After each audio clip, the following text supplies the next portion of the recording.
Right. And the biggest mistake I made, even after knowing what I knew about my own business, after I left that and that transition in 2021 to no longer working as a practicing physician, I thought, well, now here's my opportunity to apply what I know and become an entrepreneur. What do I want to do, and how do I want to do it? How do I want to help? Because the biggest problem is not the how, it's the change of who you are and what you want to do. And suddenly you go from being someone who gives tremendous value to the community and to the world, and then you're doing nothing. I'm Art Blanchford, and this is Life in Transition, a podcast about making the most of the changes we're given. As a married father of 3 teenagers, a longtime global business executive and adventurer, I've been through hundreds of transitions in my life. Many have been difficult, but all have led to a depth and richness I could never have imagined. You'll get to hear all about them on this podcast so that together we can create more love and joy in our lives, no matter what transitions we are going through. Well, welcome back to Life in Transition. I'm really excited today to have another very interesting guest with me. I have Dr. Verne Weisberg, professor, entrepreneur, and Yale-educated plastic surgeon who has been through many transitions in his life. And I'm really excited about unpacking with him today and learning together, learning about you, Dr. Weisberg, or Verne, as you've asked me to call you, and also what you might have to share with our audience. So very, very much welcome. Very glad to be here. I'm applauding what you're doing. I think you've got a great idea here. So many of us face transitions and we don't realize how big they're going to be because you think about them for a long time and it's just sort of in the distance somewhere. But when it actually happens, are we ready? And Right. that's a big question. And there are so many different transitions in life, as we've talked before. I mean, just the transition of becoming a parent, becoming married, becoming divorced, Right. huge changes, moving, changes in career, changes in employment. Those are all things that do take a toll, or certainly give us a challenge to figure out how best to thrive in those situations. Absolutely. And I think when I listened to those that you just listed off, except for the divorce, I think you've been through all of those that you just listed. Right. I have, yes, that's correct. Um, I've been fortunate to have an amazing wife, and we have been married for 41 years now. Yeah. wow. Congratulations. That's awesome. That's awesome. So of all those transitions that you've mentioned, and there are a lot, and you were right, all of them are significant.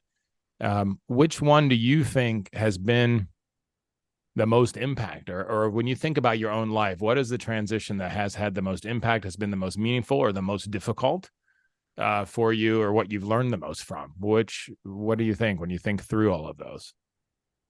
Well, I think probably the biggest transition, as it were, was leaving academic practice at Yale Mm-hmm. and deciding to start my own private plastic surgery practice.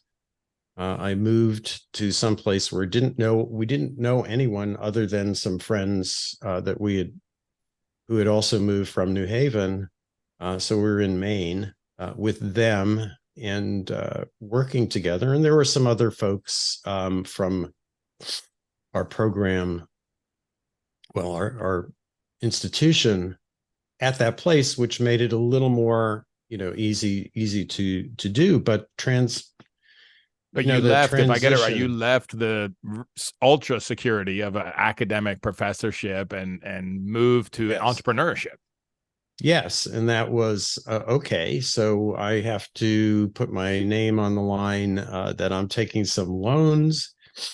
Um, I was committed for leases and then hiring people and being an employer, which throughout most of my career, I thought I was an entrepreneur, but clearly I just basically bought myself an expensive job, as a friend just pointed out. I mean, it costs a lot of money to get started with no real guarantee, but you have faith. You go, well, I know what I know, and I know that what I do is necessary, and people will appreciate the value that I'm adding.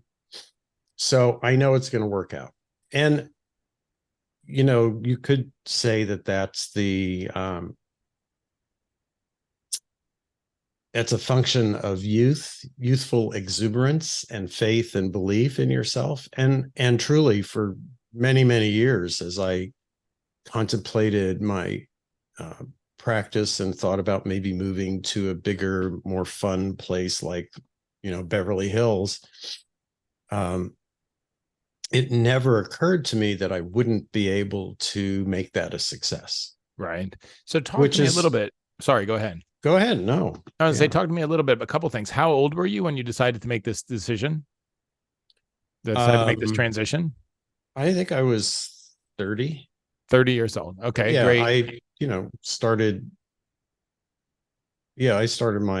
because, plastic surgery training is a total of 7 years after medical school. Right. So we're talking between college, medical school, and training about 14 years before you're really doing anything. And it was, certainly a little frustrating because I had lots of friends who were in the real world making real money. Right. And here I was making studying and teaching. I was making $30,000 a year. And even though that was a long time ago, that still was not very much. Right, compared to your cohorts. Well, for the 100 hours a week of work. Wow. Wow. That was pretty bad. So there were many transitions along the way. Obviously, the next, I guess the most. But what gave you, before we leave this one, if I could, yes. What gave you the courage to step out? I mean, to leave academia and to be an entrepreneur. I think there's many people in our audience that think about a lot. They have a job they feel maybe isn't quite for them, or they feel a little stuck, or they feel they have more to give, but they also don't feel like they have options. They don't, can they actually not have the benefits and not have the regular paycheck? What gave you the courage to step out on your own? Well, I did have some examples of success. It wasn't like I just sort of imagined something.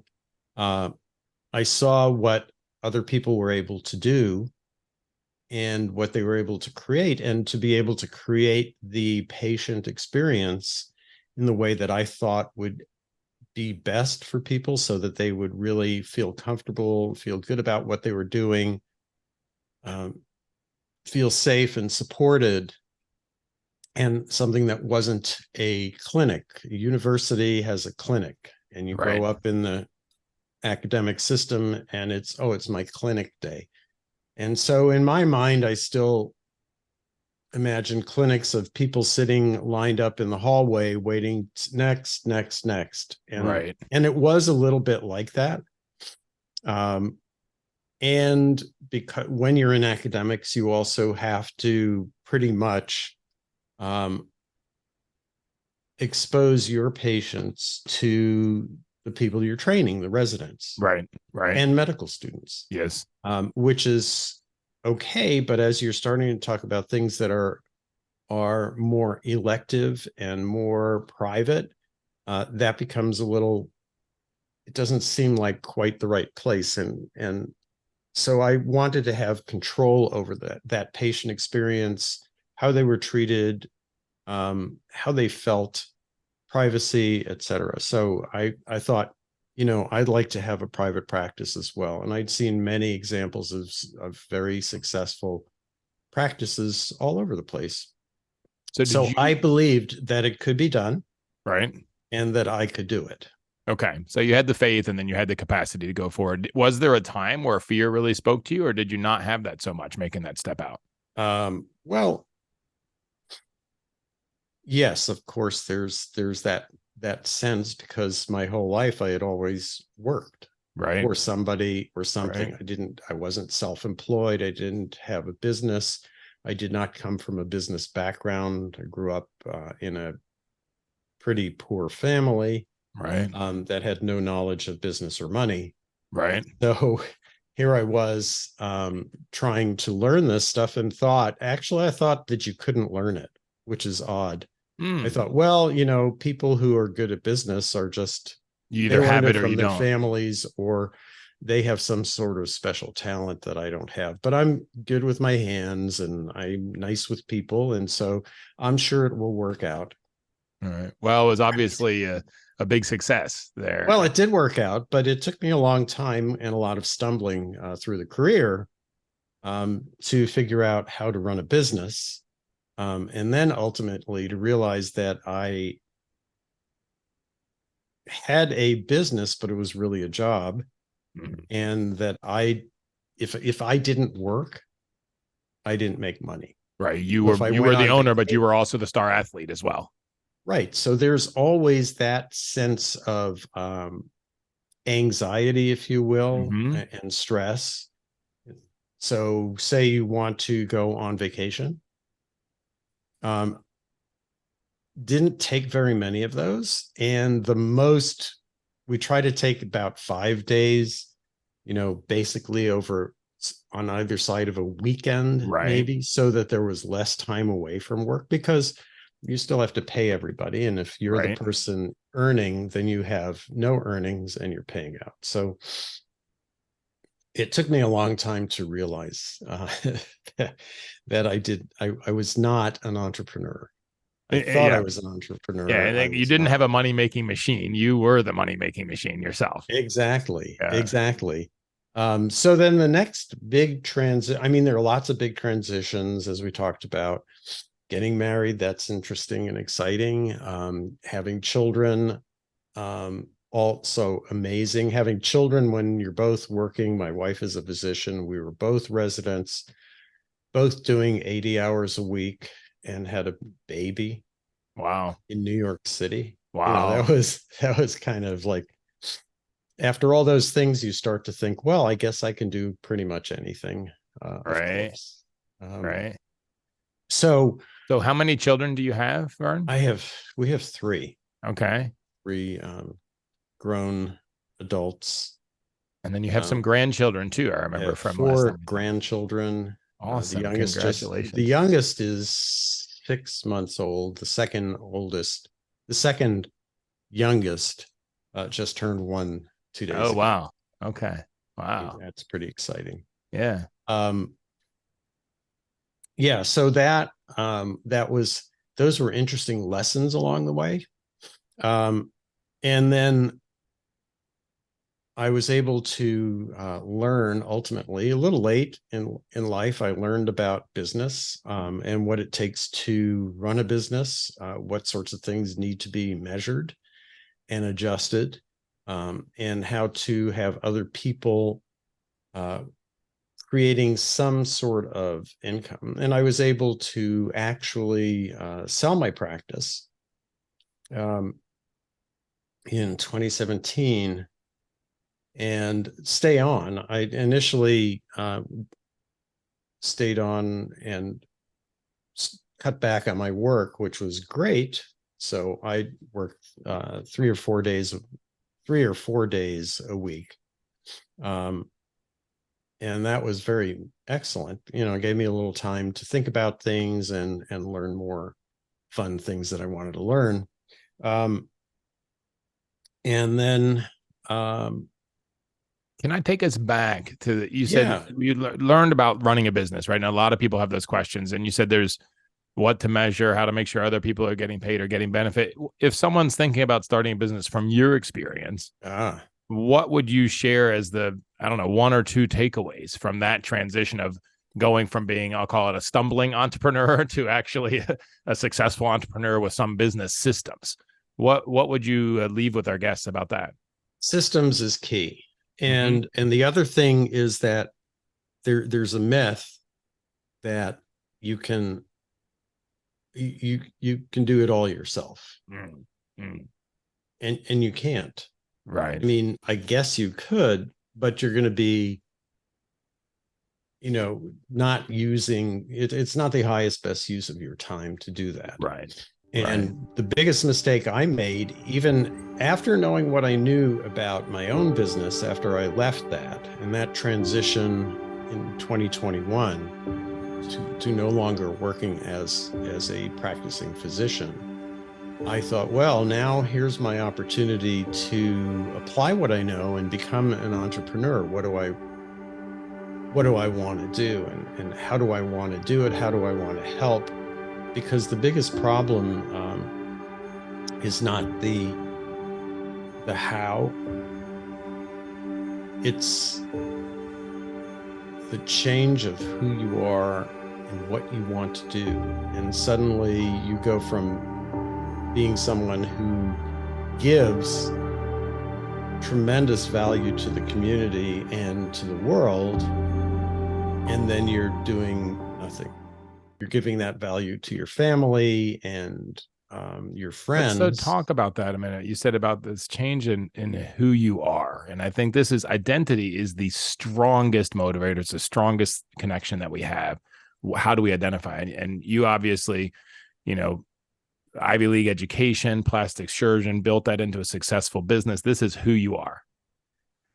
And of course, you're also a husband and a father, but in your mind, and I know because I had it in my mind the same way, you're the successful plastic surgeon businessman. And then one day, 2021, it sounds like for you, then you're not. Right. So then who are you? What is that like? What's the roller coaster? What's the transition like when that happens for you? Well, initially it was kind of fun to be somewhat incognito because we also moved across the country. So we left New England and we came to Southern California. So no one knew me. Whereas in Portland, Maine, I was, wherever I went there, I would bump into somebody who knew me. Right. And, so there were certain expectations of, well, how are you you're not going to dress like a hobo, and you're gonna, and so that's you're a little great. bit of a public persona there as well. Yes, I mean not gigantic, but enough people. I had enough patience, and enough connections and things that we did in the community. So it was, that was part of who I was. Right. And then now in a totally new state, without a practice, just walking around and being Mr. Right. Right. Go to the golf course and you're Mr. I'm like, okay, that's good. That's fine. And so it was fun for the first few months. It was like a relax and you could just be yourself. It was like being on vacation because remember, it wasn't until I had sold the practice and somebody else was working while I was away that I was able to take 2 weeks of vacation. Wow. I've still never had a 3-week vacation, although you might argue that I'm on vacation all the time. Sometimes my wife says that. So 2021, what month was it in 2021? January. So we January 2021. So 2021, January. So coming up on 3 years now since you were last a practicing doctor, which was really how you identified yourself most of your life, either striving to get there, getting there, and then being there, whether it's teaching or whether it's running this plastic surgery clinic that you owned, or then working for the one that you sold. But in general, you're a doctor. And then January 2021, that label of your primary who you are in life is gone.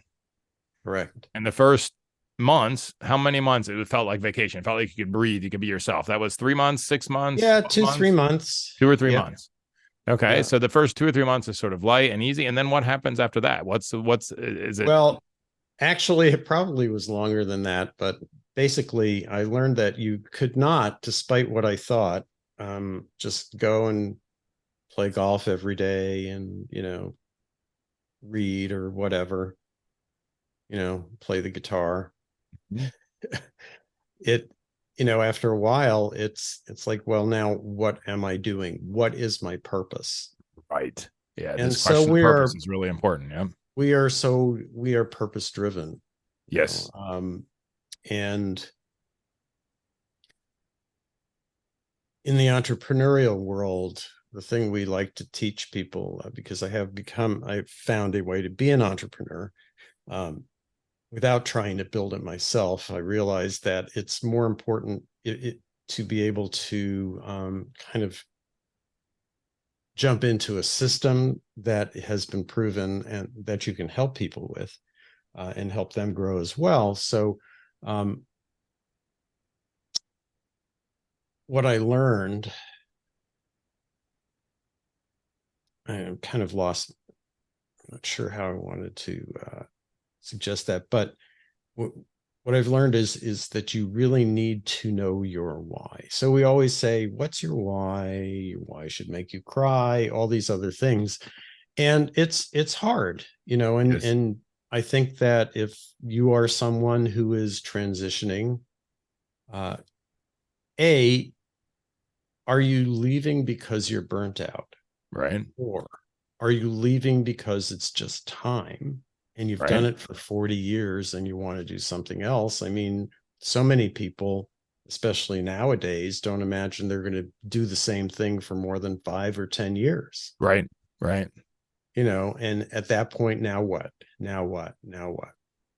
And if you have an entrepreneurial spirit and you want to build things, scale them, sell them, make money, you want to start again. So that sort of mindset, with that mindset, it's easier, I think, to transition. But if you are a person who's always either worked for someone or worked for yourself, basically giving yourself a job, that transition to entrepreneurship is more daunting because Absolutely. you don't have that guarantee. When you're working for yourself or for a company, that you're going to put in X amount of time and you're going to get these dollars on this day, this day, this day, this day, Yep. right?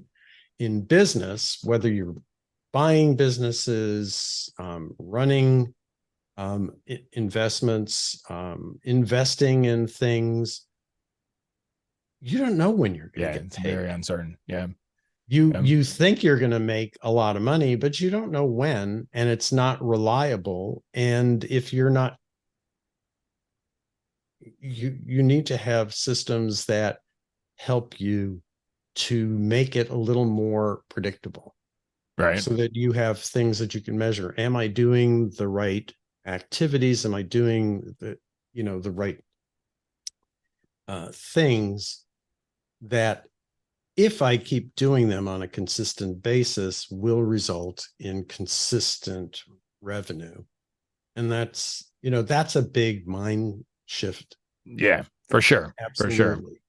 So if we come back to that, so when you retired, you played golf and stuff for a few months, and then you realized, hey, wait a minute, it's not about life is not about the destination. A lot of us, hey, we work hard. We want to, if we're lucky enough, like you and I, in a sense, both are, to have a nice career and make enough money and still have health left at the end to retire, is what we were all told when we were kids, guys our age, right? Like go and when you retire, then you can have fun. And you can have some fun. There's nothing wrong with that. But fun by itself, pursuit of pleasure by itself, doesn't really make a joyful life by itself. There has to be purpose and meaning with that life as well. So you figured out, I was watching a TED Talk recently. It was actually a retired medical doctor. He talked about that the 3 stages you have after retirement: you have vacation, depression, and then the 3rd stage is one of 2 options. It is either death or purpose, meaning, right? You're right. And I thought that was quite interesting. So you went through the vacation phase, and then you said, hey, we need to have purpose. I need to have something meaningful to do and to find this why. And I think that for a lot of us, we maybe never felt the luxury of finding that why. Even as young, professionals, we have a certain track and we're good at a certain thing, and the school sort of pushes a certain way, or family pushes a certain way, or we really need to make money. So we go after the thing that's going to pay the bills. In yours, in my case, growing up poor, that's a really important thing, is to have something that's going to pay the bills. Mm-hmm. And then, so we maybe never really thought about, like what Joseph Campbell says, the big question is, are you going to show up with a hearty yes for your grand adventure? right? And maybe we never really wrestled with that question too much. It can't, we maybe applied some of those gifts and talents we have in our career while we're making money, but now we're at this point in life where, hey, it's a midlife transition where we have an opportunity to really look at that why. And is there anything that you learned, and it sounds really promising? If you skipped the depression phase, I'm really happy for you. I had that to some extent. What did you learn about going to finding that why, or how to pursue that, or how that shows up, and what's okay, what's not okay? How did you let go of an old identity and embrace a new one, or be okay with no identity for a little while? What was going on with you in those areas? I mean, I wouldn't say I skipped the depression phase. It's hard going from making money and not worrying about things to, oh, I'm not getting paid. What's that all about? Mm-hmm. So then you think about, well, I mean, do I really want to do this, take this trip, buy this thing? Things you would not have hesitated about in the past. Now it's like, well, okay, let's see. I do want to make sure that I don't run out of money. Right. That would be pretty bad. Right. So maybe we have to be a little more thoughtful about that. But the transition into why is a big one. And I still sometimes I still struggle with that.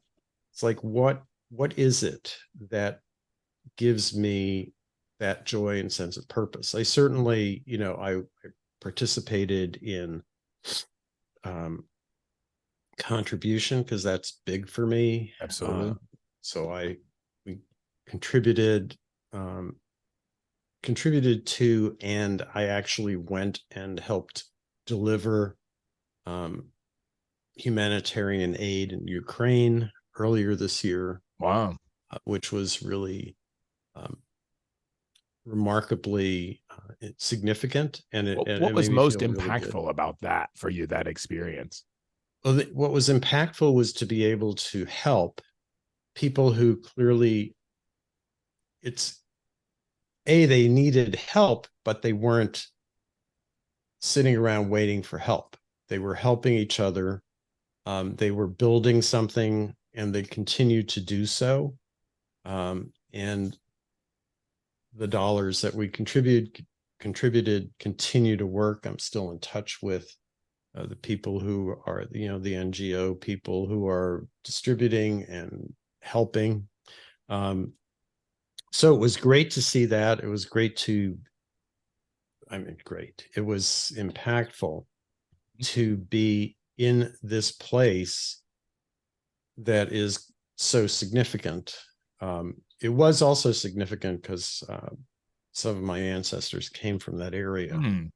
So it was interesting from that standpoint. It gave me a more of a sense of who they might have been, what it was that they left to come to this country. So clearly there were very significant reasons, because it wasn't like a horrible looking place. It's a beautiful country. So things were clearly not good. Right. To uproot the family and come over here. To get on a ship and, cross the ocean and come to some place that you don't even speak the language. Right. So, right. From that experience, when did you go over there? Was it this year? Yeah, this year in April. And what reflections, like when you think about your own life from what you saw over there, what reflections did you have, or what did you what did you reflect on? What did you learn? Well, I was very much impressed by ordinary people who just, stepped up into positions of leadership that they had never imagined themselves doing. So they had a very strong why, and then they had very strong whys, and they moved into it. And they were not going to leave it in the hands of other people. They were not going to wait to be rescued. And that, I think, is key to understand. They're not sitting there waiting to be rescued. Right. They're doing everything that they can. Man, that's a big lesson for all of us, right? If we're sort of waiting for something to happen to, something's going to save us or do it for us, right? To do the things that we can, right? Right. And also that they're not stopping living and growing because of war conditions. So, Right. for example, it's like, well, we lost all the egg farming in in the areas that have been devastated. So, I mean, people don't really think about this. They think about human lives, but millions of chickens, because the farms had to be abandoned, they just starved to death. They Right. died. And it was a huge egg industry for all of Europe. Wow. So this production now needs to move somewhere else. So a little more to the west, and considering, and we had discussions about that. I tried to talk to them about regenerative farming, but I realized that there is a limit to creativity When when you're you in come survival. from that. Basically, this is how things are done. It can't be done differently. Right. So that, I also came to realize the difference between um, our culture and an Eastern European culture. Say more about that. What was, you came to realize the difference? What is the difference? What's the big Well, difference? the difference is in our ability to think outside the box, to Mm, not say, okay, so we're going to move. So in order to do this, we have to pick up what was done there and put it over here, and it'll be and we'll do it exactly the same way. So, it's like, well, how about if you have cows and pigs and chickens? right. And then you can have regenerative farming, and there are ways of doing this. I'm happy to share with you Right. how it's been done in the US successfully. But I mean, I'm talking to a seasoned politician. He says, no, I grew up on a farm. It takes too much, it's too much time and energy to raise cows. They have to be milked all the time. You can't just leave them out there. And I'm like, that's the wrong kind of cow. But we can have this discussion. So the desire to rebuild is there, but it's a more narrow mindset, I think. Mm-hmm. So Mm-hmm. we tend to hear, and I think probably listeners to your podcasts and mine have a broader um, bandwidth to think outside the box, to say, well, I understand this is how things have been done, but is there a better way to do that? How could we create something that does not just one thing, but maybe four? Right. Um, and and here's an opportunity to. It's sort of like all brand new. I mean, it's a Yeah. country full of land. It's literally was the breadbasket of the Soviet Union for Right. a reason, Right. because it's fertile land. Well, it's interesting because I know, in my career all over the world, but also in the US, I've met plenty of people also in the US that, think it can only be done the way that it was, it can only be done the way that it was in the past. But I also recognize that, the the US is made up of people that were like your family ancestors that were willing to be uncomfortable and go to somewhere new. And then they have to do things differently. They force themselves to educate themselves and to expand and stretch and grow, and it continues to attract those type of people that have new ideas and don't fit the mold wherever they were coming from. So I think we are really lucky here from that perspective, for sure. Well, we are, and in my current endeavor, there are a number of people who are immigrants Yep. from Africa, from other countries as well, who have been able to create tremendous momentum and wealth, generational wealth for their families, because and not coming from any Right. background, Right. but having that desire to help help people from their community to understand. For me, for what we're doing is understanding how money works to get out of that cycle of poverty, or to get out of that employee mindset that I'm going to work for a minimum wage, or, if I'm lucky, I'll go to nursing school or medical school or law school, and then I'll get a job and make money. But, without understanding of how the money works. Yeah. And it's amazing how illiterate we are financially in this country. My 20-year-old son called me from university yesterday, and he was saying, I was rebalancing my Roth IRA.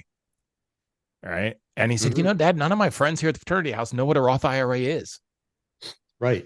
And he said, you know how much that's going to be? Just that $5,000 I have in there already. It's going to be $489,000 when I'm 65. Right. But he unfortunately has to wait until but it's like he has that understanding. I didn't have it growing up. It's not taught in schools, right? And it's so important to understand and to have that security, right? And to let that stuff, to learn. So I think it's really good that that you're helping with that now is a really powerful why, obviously, for you in retirement. Well, it's, I didn't know these things. Right. And I was functioning as a businessman, as someone who owned a corporation, right? Technically, right. And the laws of business and the laws of money, they all still apply, right? And so it's remarkable to me that the average attorney in the United States makes about $100,000 a year, which, at one point that sounded like a lot of money, but today's that's basically you're living on 50. But that's a starting salary for an engineer coming out of college today. Starting salary, not an average one, but a starting. And they're working hard, and they're in private practice, and they're doing the same sorts of things that I was doing. So they have a very expensive education, which they probably have a lot of debt from, but they don't understand the foundations of money behind it, and the compounding principles, and how to save, and these type of things. Yeah, it's interesting. I and sort of an aside, but also a transition. I was talking to Marshall Falk, who is a lot of people know him. He's in the NFL Hall of Fame. Yep.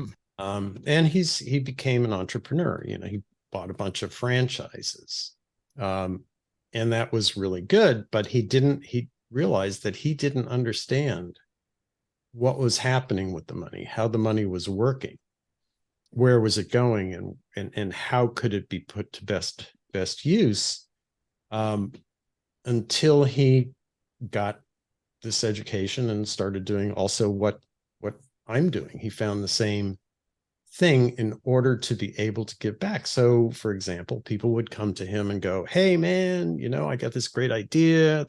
Can you help me out?" Or, "Wow, I really could use some. I need some help. I don't have running out of money. Can't pay my rent. And I can employ you. I can give you a minimum wage job at my franchise, right? But wouldn't it be better if I taught you how to take care of yourself, right? How to create and grow a business, and maybe understand and even leave a legacy and create generational wealth, right? Teach a man to fish." How exactly. And so that's what I find to be most fascinating, the ability to do this and not be sitting around. Initially I thought, well, being an entrepreneur, I'll have a Pinterest or some sort of Shopify shop, and figure out how to drop ship things or sell things for other people, and just sit here and just click away, and then money will come in and everything will be great, and no one will know what I'm doing, and I'm doing my own thing. And you can do that, but you don't really have that interaction with people, and who are you really helping? Right. And that's the thing, obviously, I think a lot of people are looking for is what's the purpose? What's the meaning? What am I doing that's contributing? Right. That what's the why? And I think that's super important. I mean, I said that, we used to discuss this even when I was in big corporate roles. What's the why of the big company? Right. Mhm. And I said, if it's just to make money, we should be in gambling, because Yeah. that's the highest return right now. So I think it is super important, and everybody has that, and whether it's in a corporation or individuals. And I think our main task, what I'm seeing as I'm going through this transition, our main task is to figure out what is our why. What is the purpose for us being here? How can we best contribute?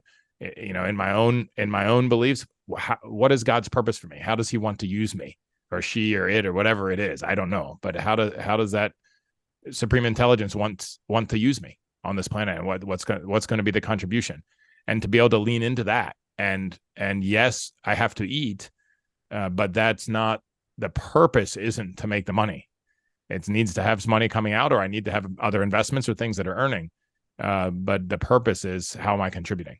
And I think that, when you talk about the people that you worked with in Ukraine and how they stepped up in positions they never knew that were even possible to them because they had a really strong why. So it's some of the hardest work there is to try to figure out that why. And it's something that it maybe is a luxury in a sense. At least I think of it as a luxury to have the ability to stop and think about what the why is and not just be scraping for another dollar.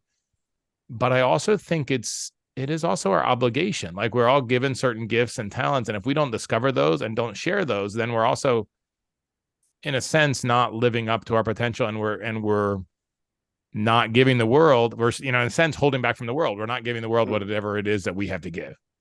Right. And I think that's really important. But it's a lot of things we have to let go of in order to do so. All right. Absolutely. So I think that, finding that why is key. It would be nice to find it before you suddenly stop. And I think that's a big problem. I know a lot of physicians who just cannot stop because A, it's their identity. Right. B, they don't know what else they would do. Right. They still love helping people. Right. I love helping people. But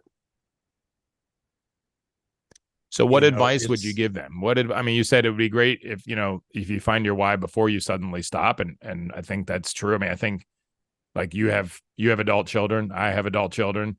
I'm trying to encourage them to not be afraid to come down a mountain, even younger in life, to find another one to climb if they feel like that's right, so that they don't, feel like they're stuck up on the top of a mountain just because it's got elevation. But there's some things that go along with that. But what would you recommend, both to people that are, physicians or entrepreneurs, lawyers, that are facing retirement, or even young people? If you said, if to find that why earlier, you said, wouldn't it be great to find that why earlier before you suddenly stop?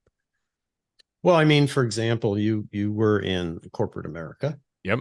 And you were fortunate, even though you were always, as one of my friends said, one CEO decision away from not having a job. Absolutely. Plus, yeah, you could make a lot of money, but there's a cap. There's always a ceiling, right? And at some point, you're going to say, do I want to take control and responsibility for my life and not have to worry about someone else's decision?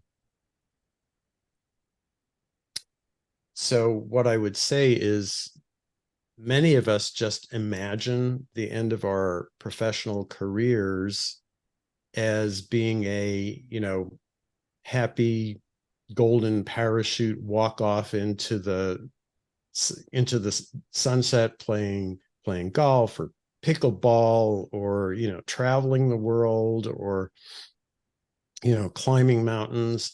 And those are all great things. And for some people, that's enough. Right. I imagine for some people that's enough. I, for one, find that to be very selfish. But I bet for those people that's enough, I bet, Verne, that they find some type of sort of purpose in that. I bet if that is enough, that they're also teaching golf or teaching mountain climbing, or they're engaging in the communities where they're traveling and Or spending helping, time yeah, making contribution. helping other people, I yeah, bet and there's being some involved. human connection and purpose deeper than sort of tourists taking a picture of the top of Mount Everest or whatever the case is. Sure. Right. And If they feel really satisfied with it. I can't say that I understand and can speak to the people who say, well, I'm done, I'm going to learn how to paint. I mean, I plus or minus privileged, but I was privileged to be in a room with George W. Bush. Yeah, great painter now. Yeah. And he talked about his transition to painting and how that helped him to kind of expiate, I think, some of his sense of responsibility or guilt, because his initial paintings, the paintings that he are of veterans, yeah. And that's his, for better or for worse, whatever you think of him. I mean, that's given him a sense of purpose. Yep. I don't, that's not for me. I wouldn't, I like the idea of saying, oh, well, today I'm going to get up and I'm going to create this or that or the other thing. And I still struggle with, so what? I've created music or I've created artwork. But then that's not your why, right? That's not your grand adventure. It's not your unique gift, right? It's something for fun, but it's not the thing that is your contribution. Yeah. If it has the so what attached to it, right? Yes. And so that's our journey, is to find the one that's not the so what, right? Well, and I do worry that maybe I still have that ego issue of, it's got to be something that when I say what I'm doing, people are going to go, wow, you're that guy. You're that guy. I'm so glad you bring that up, because I think that's so important, right? Especially for men, and especially for successful men, right? We really do get our identity stuck in being somebody. And I think, from my own experience, and I love Ram Dass's book by this same name, is that in order to find our why, especially in the second half of life, we have to be willing to become nobody. We have to really be willing to become nobody. And I love that book that he wrote, Becoming Nobody. And I practiced that even while I was still in corporate America, stepping back from title and position and power and promoting other people around me. And when my last job in corporate America was advisor before I stepped back, right? And no title, no employees, right? But I really think that it's a beautiful thing, actually, because in the end of the day, we want to live our why. We want to live free and on purpose and alive. And in order to do that, we have to let go of the ego, which is a beautiful thing. And it's very difficult. It's very difficult, right? It's hard. I'm not sure that I know I haven't really. I'd like to think I have it figured out. I certainly don't. Yeah. And that's the other thing, because I do see tons of people wanting to get into the coaching sphere. I mean, literally thousands of people. Yep. And there are thousands of people who are doing it. Yes. I mean, clearly they're and getting some are getting very highly compensated to do so. But that's always the imposter syndrome thing, when you're going, well, what do I have to say? And I had the another opportunity, having a conversation with one of the founders of Kajabi. So Kajabi, for those people who are in the online world, Kajabi is a big platform. It's a big corporation. It was sold for like a couple of $1 billion, I think. And afterwards, he also was struggling with this. Right. The ego and the why and the purpose. And well, who am I? What am I doing? I'm not doing those things anymore. And then getting started, where people were saying, well, can you help with this? Can you give advice for that? And he's like, well, who am I? What have I done? Oh, well, you did build a company, you helped A $2 billion scale it, company. a $2 billion exit. You do have stuff, but even for himself, he found himself doubting his abilities. Yeah, And we all do that because it's exactly. not exactly what it is we did. Yeah, no, and I think that's a really good point that you just made, that we all do that. So all of you listening that you're thinking, am I able to do this, or can I make this transition? Everybody has imposter syndrome. Everybody at some point or another, doesn't matter who you are. So I'm really glad you brought that up, because it's really true. I have a question for you. Is there any transition that you've been avoiding that is out there that you feel like, oh, I know it's calling to me. I know I want to do it, but there's something blocking you. You've been thinking about for a long time, and maybe there's not. Well, I'm just curious if there's something that no, comes up for not you. really. Okay. Not Good for really. you. Good for you. I think my biggest challenge has been still, talking to people who know me as a plastic surgeon, and saying, hey, well, I used to operate on people. Now I operate on people's finances. Right. So right. I do surgery on finances. Right. And, so what is it you're doing? Right. So it's, and even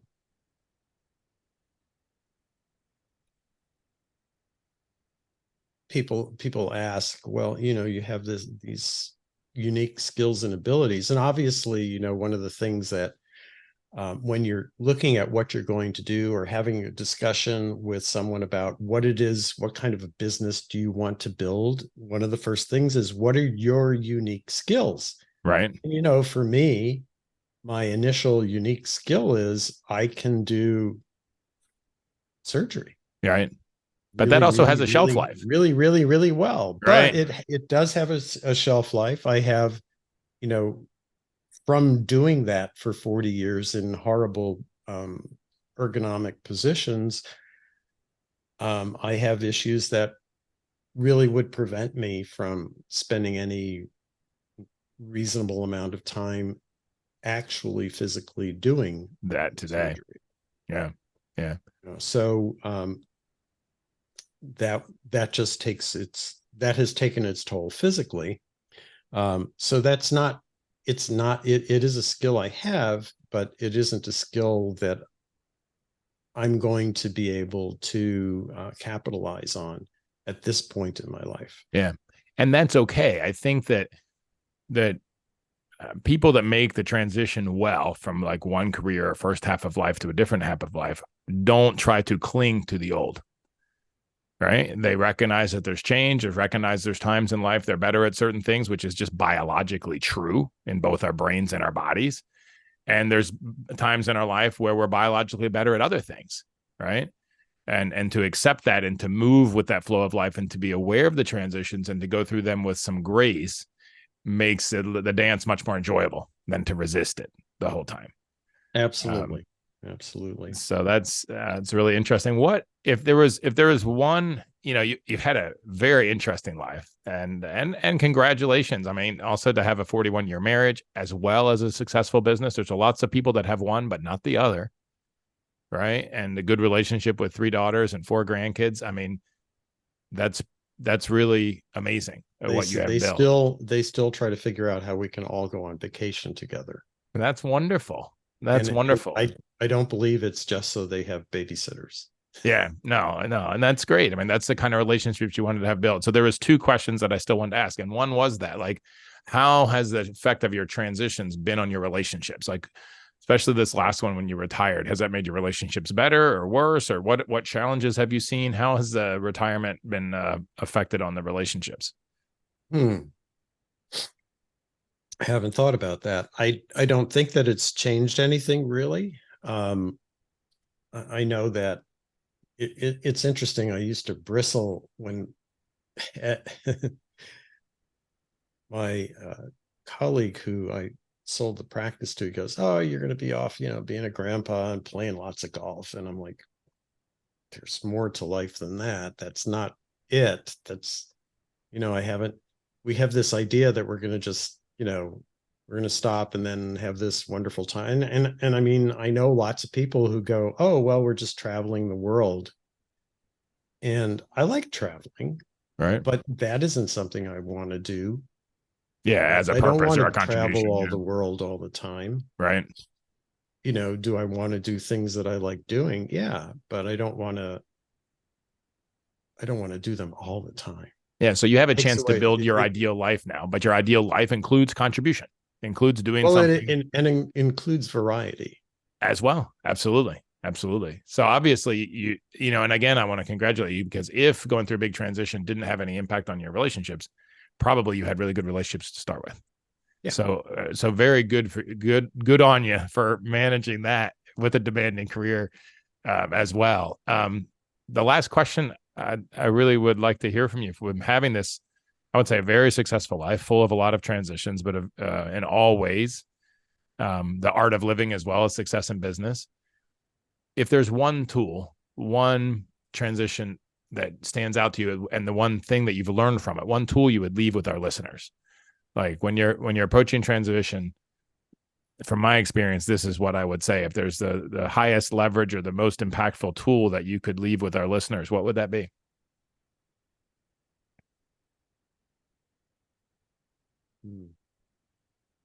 Plan and think about what it would really look like and feel like. Not just a pie in the sky idea. Oh, I'm going to, travel around and I'm going to go play golf at, Pebble Beach and a bunch of, yeah, you could do those things. But to really plan it out, like you plan your career, plan your next transition. What is my life really going to be like? And the most important thing is to understand what happens when you go from a highly scheduled life to a life that has no schedule. Mm-hmm. That's up to you. And it's like, oh, what do I feel like this moment, that moment? Mm-hmm. And before you know it, time is being just wasted. You are squandering time, especially when you get to my stage, when there are not so much time left. Fewer tomorrows than yesterday. Yeah, that's right. I love that. And I think that's a really good point, is to think about the structure. I think it's okay for some months to have some unstructured, but Neil Pasricha, he talks about, in one of the keys to happiness is having structure. Like he talks about 4 S's to happiness, but one of them is having structure. And I think that's, the sense of being needed. I can remember when my wife's great aunt, her husband died, we bought her a dog. And that was the best thing in the world, right? We trained it and took it to her and, so forth. But then she lived another 15 years and the dog lived with her that whole time.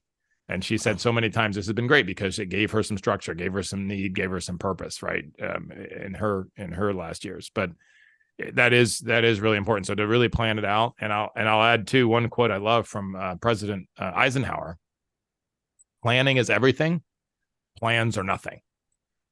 So the process of making the plans, like the detailed work that you do to think it through and really reflect on the future and how do you want to have it, will give you the freedom to be able to shift when you're at that point and to be able to pivot based on what you plan, with the planning process that you ran. So I really appreciate that.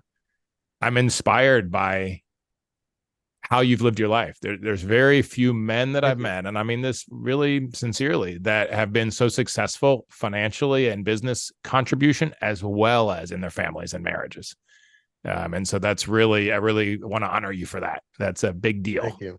And it's not something people say every day in the professional world. But when I was coming up and looking around for guys to follow, most of them were divorced. And that I decided is not a model I wanted to follow. So I really appreciate that you have made it through all those transitions and have maintained great relationships. So, well, it's not simple. I mean, no. you have to decide what's most important, and you have to grow, you have to learn, and you have to adapt, and you have to change. And your relationships are key. They can't stay stagnant.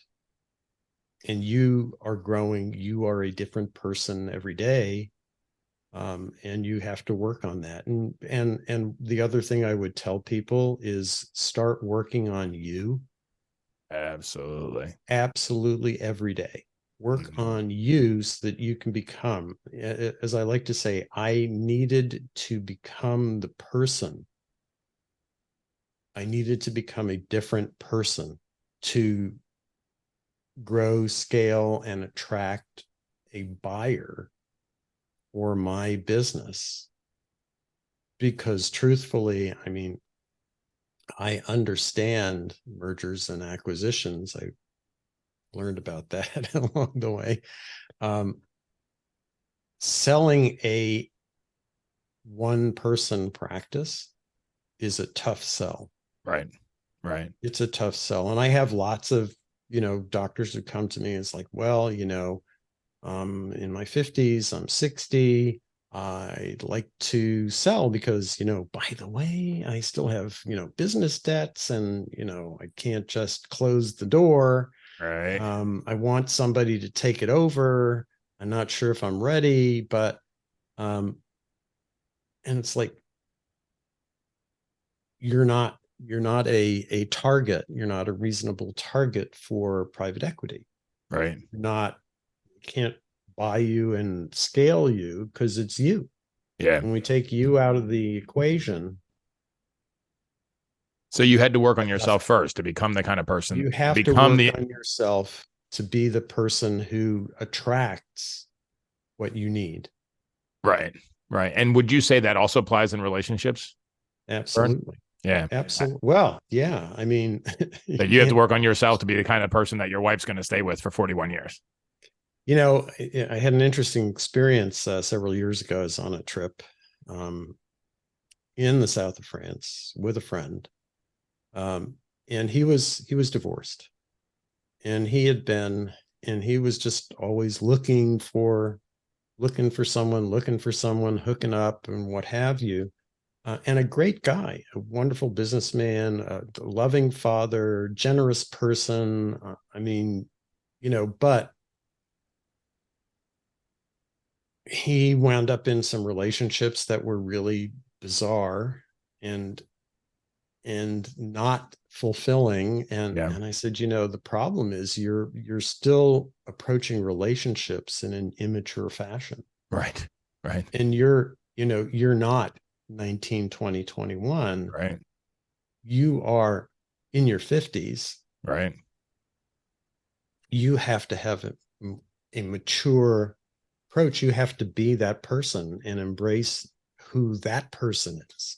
So I think that's great advice and a great point to leave our listeners on. If you could leave one thought generally for being that person, being the person that, it's whether it's selling the private practice or whether it's being the person for a mature relationship, what is a tool, a thing that you have learned that really helps you to become that person, working on yourself? What have you found is the most effective way to do that?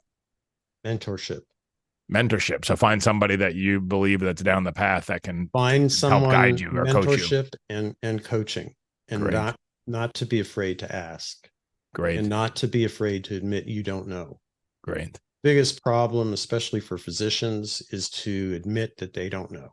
That goes back to the ego conversation we had. To talk to because we know everything, or we don't see the value in what you're doing because, well, heck, I could do that. I could learn how to do that. I can figure it out for myself. Right. I'll just take a little time and I'll knock it out of the park. So ask for help and be humble enough to receive it. Absolutely. Wonderful. That's the only way to grow. Again, Verne, Dr. Weisberg, I really, really appreciate your time today. As I said, I'm really inspired by the way you've lived your life and the example that you are and the way you're continuing to live your life. I think you are a good example to many and have the ability, hopefully even through this conversation, to mentor others, which I really appreciate. And listeners, I hope that you've learned a lot from here today and have some actions you can take away. Number one, be the person that you need to be, and for your life to be the way you want it to show up, and to plan and to make sure that you're really looking at those transitions ahead of time, not getting stuck in fear, analysis paralysis, but really planning and trying it on. So I really appreciate that. We will, have all this show notes up, the transcript up for this on the show notes. And again, really appreciate you being with me here again.